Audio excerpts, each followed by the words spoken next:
Hello, আসসালামু আলাইকুম। আজকে আমরা পড়ব হচ্ছে ক্রিস্টোফার মার্লোর লেখা famous writing drama doctor Faustus. আমরা যখন ডক্টর ফস্টাস লিখব, বইটার নামটা যখন লিখব, তখন আমি যখন হাতে লিখব তখন আমি আন্ডারলাইন করব, আর যখন আমি এভাবে টাইপ করব তখন আমি এটাকে ইনভার্টেড কমার ভেতরে দিব। আপনারা এখানে একটা টাইটেল দেখতে পাচ্ছেন, the ট্র্যাজিক্যাল history of the life and death of doctor Faustus. এটা হচ্ছে মূলত এই ড্রামাটার ফুল টাইটেল বা বড় টাইটেল। সংক্ষেপে আমরা এটাকে ডক্টর ফস্টাস বলেই চিনি, এবং আজকে ডক্টর ফস্টাসের মোটামুটি যতদূর পারি আমি ডিটেলস পড়ানোর চেষ্টা করব। প্রথমে আসি ক্যারেক্টারগুলো। এখানে আমরা প্রথমে কোরাস পাচ্ছি, আমাদের মেইন ক্যারেক্টার ডক্টর ফস্টাস পাচ্ছি। যাদের দিকে আমরা আসলে ফোকাস করব তাদেরটা দেখছি, আমি কোরাস পড়ব। দেন ডক্টর জন ফস্টাস, ওর ব্যাপারে পড়ব, ও হচ্ছে আমাদের প্রোটাগনিস্ট। অ্যান্ড দেন আমরা ওয়াগনার সম্পর্কে পড়ব, যে কিনা ডক্টর ফস্টাসের একটা স্টুডেন্ট এবং সার্ভেন্ট দুটোই বলতে পারেন, ভৃত্য বলতে পারেন, ভৃত্য এবং স্টুডেন্ট বলতে পারেন। দেন ভলস অ্যান্ড কর্নেলিয়াস, এরা দুজন হচ্ছে ডক্টর ফস্টাসের জার্মান ফ্রেন্ডস, যারা ওকে ম্যাজিক শিখতে হেল্প করে। অ্যান্ড আরও ইম্পর্ট্যান্ট থাকবে আমাদের একজন ওল্ড ম্যান। দেন থাকবে হচ্ছে যাদের ব্যাপারটা আমরা খুব মনোযোগ দিয়ে পড়বো আর কি, ডিউক অফ ভ্যান হোল্টকে আমরা খুব মনোযোগ দিয়ে পড়বো। অ্যান্ড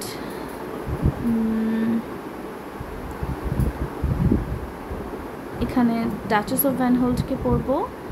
অ্যান্ড দেন হচ্ছে আমরা হর্স কোর্সের ব্যাপারটা পড়বো।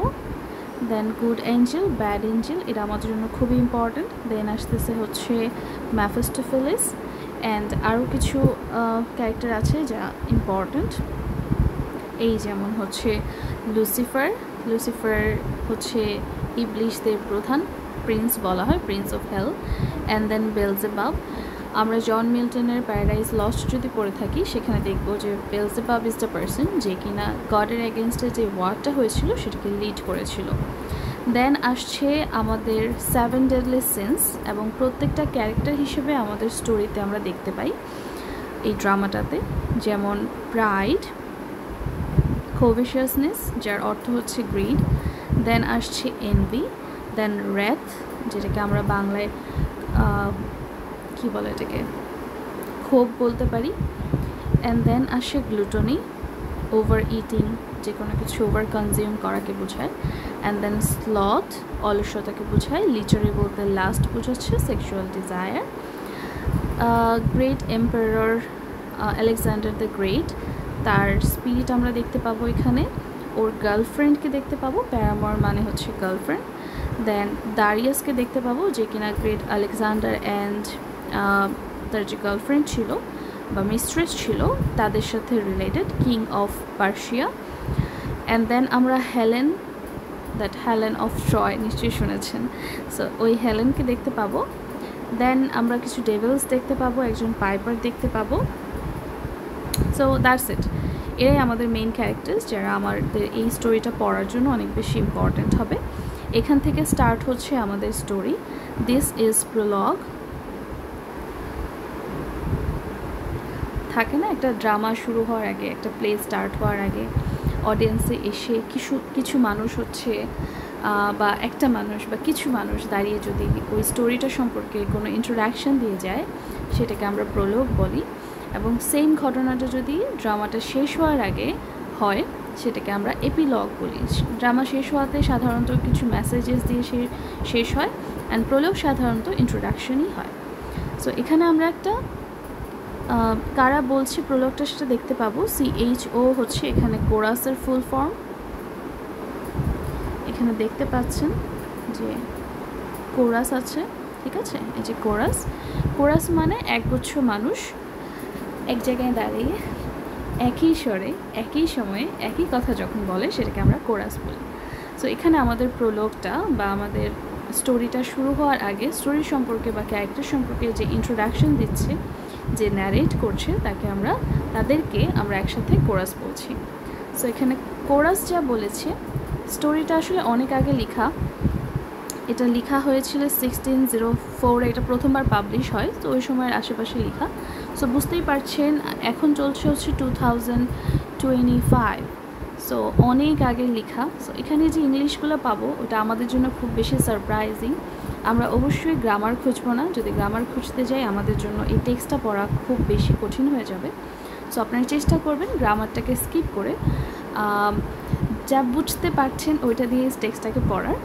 এবং যেহেতু টেক্সটটা একটু কঠিন সো এবং বড়, সো মেইন জিনিস ফোকাস করে করে আমরা একটু জাম্প করে করে ইম্পর্টেন্ট পার্টগুলো পড়ব। এবং এখান থেকে আমরা শুরু করছি। প্রথমে আমরা শুরু করব হচ্ছে ডক্টর ফস্টাস কে, সেই সম্পর্কে কোরাস বলবে। হ্যাঁ, সো আমরা শুরু করছি এখান থেকে।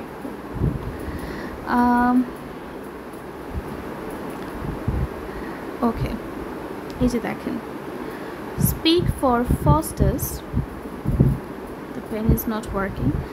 আচ্ছা, এখানে আছে হচ্ছে speak for Faustus in his infancy, now is he born of parents base of stock in Germany. So এই দুটো লাইন আমি যদি ভেঙে ভেঙে বলি একটু কঠিন মনে হবে। সো সহজভাবে বলতে গেলে এখানে বলছে যে ডক্টর ফস্টাসের জন্ম হয়েছিল জার্মানিতে, within a town called Rode, RHODE। So জার্মানির রোড শহরে তার জন্ম হয়। At riper years to Wittenberg he went, এবং তার লালন পালন বা সে যখন বড় হচ্ছিল সেই সময়টা তার কেটেছে উইটেনবার্গে, বাল্যকাল কেটেছে উইটেনবার্গে এমন বলতে পারেন। ওয়ার হিজ কিংসম্যান, নিজেই ঢেকে ফেলেছি যেখানে কি আছে, chiefly brought him up so much he profits in divinity. So সে যখন বড় হচ্ছিল সেখানে তার নলেজ অনেক বেশি হয়ে যায় এবং সে অনেক বেশি নলেজ গ্যাদার করে হচ্ছে ডিভিনিটিতে। ডিভিনিটি বলতে এখানে স্বর্গতত্ত্ব, আমি যদি এক্স্যাক্ট বলি স্বর্গতত্ত্ব বোঝাচ্ছে, এখানে মূলত ধর্মীয় ব্যাপার স্যাপার বোঝাচ্ছে যে এই ব্যাপারে তার জ্ঞান অনেক বেশি ছিল। The fruitful plot of scholarism graced that shortly he was graced with doctors name. তার নলেজ চারপাশে এত বেশি পরিচিত ছিল যে খুব শীঘ্রই সে ডক্টর উপাধিটা পেয়ে যায়। ডক্টর বলতে এখানে গ্রেট স্কলার বোঝাচ্ছে, বর্তমানে যেমন যারা PhD হোল্ডার তাদেরকে আমরা ডক্টর বলে থাকি। That shortly he was graced with doctors name, excelling all and sweetly can dispute in the heavenly matters of theology. So ধর্মতত্ত্বের যে ম্যাটারগুলো ছিল সেগুলো নিয়ে সে খুব সুন্দর করে, ডিসপিউট বলতে মূলত তর্ক করা বোঝায়, বাট এখানে বোঝাচ্ছে মানুষকে কনভিন্স করতে পারা, কথা দিয়ে কনভিন্স করতে পারা, যেটা ফিলোসফারদের ক্ষেত্রে হয়, কথাবার্তা বলে কনভিন্স করে ফেলতে পারে। সো সে অনেকটা ওরকম ছিল। Till swollen with cunning of self conceit. Self conceit বলতে এখানে গর্ব, অহংকার, প্রাইড এগুলো বোঝাচ্ছে। যে সে ততদিন পর্যন্ত নাম ডাকে ছিল, মানুষ তাকে খুব ভালো করে জানতো, চিনত, মানুষকে সে কনভিন্স করতে পারতো, যতদিন না তার মধ্যে অহংকার চলে আসে। সোলেন মানে ফুলে ফেপে ওঠা। হিজ ওয়াক্সিং উইংস, আপনারা নিশ্চয়ই ইকারাসের কথা বলেছেন যে সানের কাছে যেতে চেয়েছিল তার মোমের পাখা দিয়ে, এবং সে যখন অনেক উঁচুতে যায়, কাছাকাছি যায়, কাছাকাছি তো যেতে পারবে না, অনেক উঁচুতে যায়, তখন হচ্ছে তার পাখা গলে যায় এবং সে হচ্ছে তার ফল হয়। সো এখানে বলছে যে মানুষের যখন অহংকার হয়, সে যখন উঠতে থাকে, his wax and wings did mount above his reach. তো সে যেখানে পৌঁছানোর এক্সপেকটেশন করেছিল বা চেয়েছিল সেটা আসলে গড তাকে অ্যালাউ করে না। গড আমাদের সব কিছুতে লিমিটেশন দিয়ে দিয়েছে, একটা লিমিটেশন পর্যন্ত আপনি যেতে পারবেন। আল্লাহ তাআলা আমাদের সব কিছুতেই একটা লিমিটেশন দিয়েছে। এখন আপনি যদি ওটার বাইরে যেতে চান দেন অবভিয়াসলি সেটা অ্যালাউড না। সো এখানে সে যেটা করেছে, সে তার হিউম্যান ক্যাপাসিটির বাইরে যেয়ে কিছু করতে চেয়েছিল, কিছু গেইন করতে চেয়েছিল। অ্যান্ড মেল্টিং, তার ওয়াক্স অ্যান্ড উইংস যেটা ছিল সেটা গলে গেল। Heavens conspired his overthrow. Overthrow বলতে ডিস্ট্রাকশন, ফল এরকম বোঝাচ্ছে। সো তার মনে হচ্ছে এখানে কোরাস বলছে যে গড হিমসেলফ অ্যাকচুয়ালি তাকে নিচে নামায় দেয়, তার ফল করায়, তাকে ধ্বংস করে দেয়।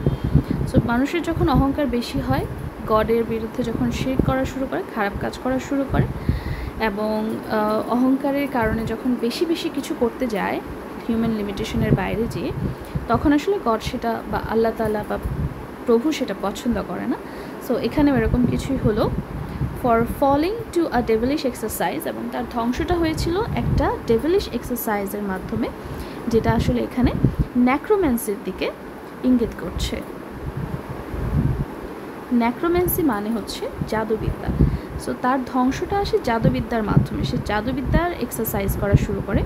And glutted now with learning's golden gift. So তার নলেজ অনেক বেশি ছিল, সে অনেক জ্ঞানী ছিল, রিনাউন্ড ছিল তার নলেজের জন্য, কিন্তু সে যখন ওই নলেজটাকে ওভার নিয়ে নিতে চায়, সে যখন নিষিদ্ধ কোনো ব্যাপারে বেশি বেশি জানতে চায়, যেমন ন্যাক্রোম্যান্সির দিকে ঝুঁকে যায় সে যখন, তখন তার হচ্ছে কি হয়, এটাকে আপনি গ্লুটনি বলতে পারেন, কোনো কিছু ওভার ইট করা, সারফিট বলতে পারেন। সারফিট মানে হচ্ছে ওভার ইট করা।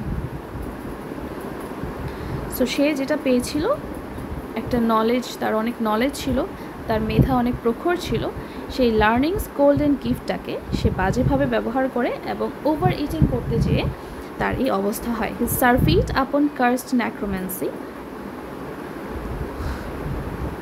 Nothing so sweet as magic to him. এবং তার এই ব্যাপারটার কারণে, ন্যাক্রোম্যান্সির দিকে তার বেশি ঝোঁকের কারণে, তার ম্যাজিকের বাইরে কোনো কিছুই ভালো লাগছিল না। Which he prefers before his chiefest place. এবং তার কাছে মনে হয় যে তার সব কিছুর চাইতে এই মুহূর্তে তার কাছে ন্যাক্রোম্যান্সিটাকে সবচেয়ে বেশি ইম্পর্ট্যান্ট মনে হচ্ছে। And this the man that in his study sets. So এই লোকটাই আসলে এই স্টাডিতে বা স্টাডি রুমে, যেখানে সে পড়াশোনা করতো বা যেখানে বসে সে বিভিন্ন ব্যাপারে আলোচনা করতো তার স্টুডেন্টদের সাথে, সেখানে সে এই মুহূর্তে বসে আছে। তাহলে এখানে আমাদের যে পরের যে সিনটা শুরু হবে, সেটার যেই সেটিংটা আছে সেটা বোঝাচ্ছে। তো সেটিংটা কি? সেটিংটা হচ্ছে তার স্টাডি রুম। সো এই ছিল আমাদের প্রলগ। এবার আমরা হচ্ছে মেইন যে টেক্সটটা সেটা শুরু করব। সেটা আমি অন্য একটা ভিডিও দিচ্ছি, সিন 1 পেয়ে যাবেন। এটা আপাতত পজ করে দিচ্ছি।